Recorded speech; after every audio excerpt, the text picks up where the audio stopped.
You ask Tiger to solve. This deals with linear equations with one unknown. The final result is x equals 1 over 4.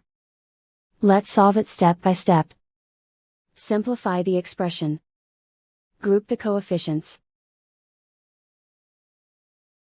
Convert the integer into a fraction. Combine the fractions. Combine the numerators. Isolate the x. Multiply both sides by inverse fraction 5 over 6.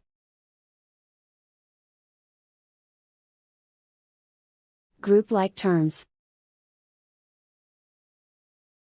Multiply the coefficients. Simplify the fraction. Multiply the fractions. Simplify the arithmetic. And so the final result is x equals 1 over 4.